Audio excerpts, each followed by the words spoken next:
साथियों नमस्कार। पराग सिंगल आगरा से। परिचय मेरा आप जानते ही हैं, लेकिन नए जो सब्सक्राइबर मेरे जुड़ने वाले हैं उनके लिए परिचय दे दूं तो मैं आगरा से एक टैक्स पत्रिका कर जानकारी के नाम से प्रकाशित कर रहा हूं, जिसको 13 वर्ष पूर्ण हो गए हैं और अभी 15 जून से ही 14वें वर्ष में प्रवेश कर गया है। निश्चय ही आप लोगों का सहयोग, मार्गदर्शन और बहुत बड़ा समर्थन मुझे मिला है, तो मैंने 13 वर्ष का सफ़र पूरा किया है इसके अंदर,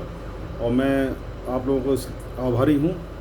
मैं अपनी बात शुरू करने से पहले मैं आपसे अनुरोध करूँगा उन लोगों से, विशेषकर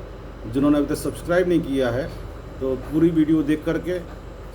लाइक करें, शेयर करें और सब्सक्राइब करें। आज का बहुत ही महत्वपूर्ण टॉपिक है,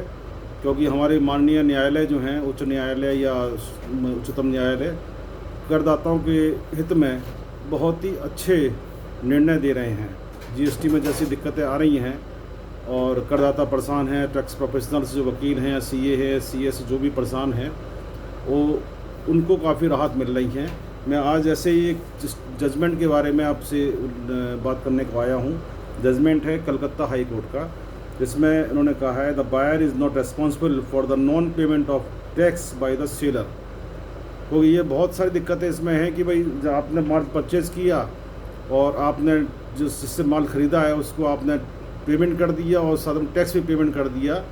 लेकिन सेलर ने उसको R1 में नहीं चढ़ाया, या R1 में चढ़ाया तो लेकिन उसका GSTR नंबर गलत हो गया अब सेलर परचेज़र का, तो वो परचेज़र के GSTR 2 के अंदर या 2B के अंदर वो शो नहीं होता है, जबकि परचेज़र ने ऑनलाइन पेमेंट किया है और अधिकतर मामलों में 50,000 से ऊपर अधिक खरीद होने पर ई-बिल का प्रयोग किया है, जो GST नियमावली माल एवं सेवा नियमावली 2017 की नियम 138 के अंतर्गत जो ई-बिल की व्यवस्था की गई है उसके द्वारा माल मत मंगाया है। मतलब जो बैंक के द्वारा जो ऑनलाइन पेमेंट किया है, चाहे NEFT किया हो, चाहे RTGS किया हो, ये भी गवर्नमेंट की मशीनरी है, और GST का जो है ई-वे बिल भी गवर्नमेंट मशीनरी है। दोनों तरह से उपयोग करने के बाद में परचेज़र को ITC का लाभ नहीं मिलता है, तो पीड़ित होकर के वो विभिन्न अपने क्षेत्र की जो भी उच्च न्यायालय हैं उनकी शरण में जाते हैं। तो एक कलकत्ता का ही व्यापारी है जिसने वो वेस्ट बंगाल का, उसने Sanchita Kundu and others versus assistant commissioner of state tax and others, writ petition application 7231 of 2022 और विद WPA 7232 ऑफ 2022 जजमेंट दिया है the when the names of the supplier as registered table taxable person were already available with the government record and in government portal at the relevant period of the transaction. The petitioner could not be faulted if the supplier appeared to be fake later on. Petitioner further submit that they have paid the amount of purchases in question as well as tax on the same, not in cash का शब्द देखिए इसमें use किया है, and all transactions were through banks and petitioner are helpless if at some point of the time after the transaction were over, reminding these cases of consider afresh on the issue of their entitlement of benefit of input tax credit in question by the considering the documents of the respondent concerned shall also consider as to whether payment on purchase in question along with the GST were actually paid or not to the supplier RTP, and also to consider as to whether the transaction and purchases were made before or after the cancellation of registration of the supplier, and also to consider as to compliance of the statutory obligation by the petitioners in verification of the identity of the supplier RTP. If it is found upon verification and considering the relevant documents that all the purchases and transactions in question were genuine and supported by valid documents, and transactions in question were made before the cancellation of the registration of those supplier and after taking into consideration as to whether facts of the petitioner are similar to the judgment of the Supreme Court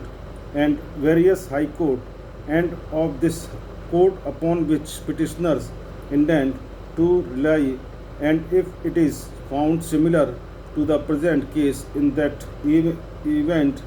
the petitioner shall be given the benefit of input tax credit in question. इसमें दो तरह के मामले सामने आते हैं कि एक तो GST अपन में सेलर ने चढ़ाया नहीं, उसने पेमेंट तो ले लिया और उसने टैक्स जो वसूल किया परचेजर से उसको भी उसने जमा नहीं किया सरकारी कोष में। दूसरा एक क्वेश्चन आता है जो माननीय उड़ीसा हाई कोर्ट ने भी डिसीजन दिया, इसको मैंने पिछली वीडियो में आपको रेफरेंस दिया था कि परचेज़ किया मैंने और उसके बाद में किसी कारण से जो सेलर की फर्म रजिस्ट्रेशन कैंसिल हो गया, जबकि जिस समय माल परचेज़ किया गया था उस समय फर्म पोर्टल पे as a registered dealer show हो रही थी। तो ऐसी पोजीशन में परचेजर की गलती क्या है? इस मामले में इस इशू पे माननीय उच्च न्यायालय कलकत्ता ने बहुत ही अच्छा डिसीजन दिया है। आप पूरा डिसीजन पढ़ेंगे तो आपको बहुत अच्छा लगेगा और आपको समझ में आएगा और आपकी बहुत सारी परेशानी भी दूर होगी। साथियों, मैं एक क्वेश्चन आपसे और करना चाह रहा हूँ, जो कि मैंने पिछले 1 मई को जो हमारी हरिद्वार मीटिंग हुई थी उसमें कमिश्नर उत्तराखंड भी आए थे डॉक्टर अहमद इकबाल साहब, उनके सामने क्वेश्चन रखा था कि 1 अप्रैल से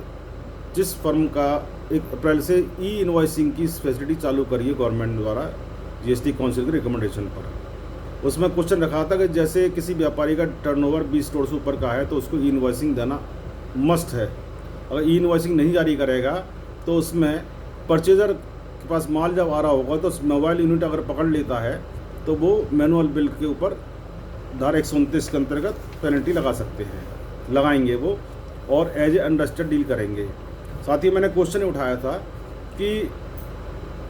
परचेजर मान लीजिए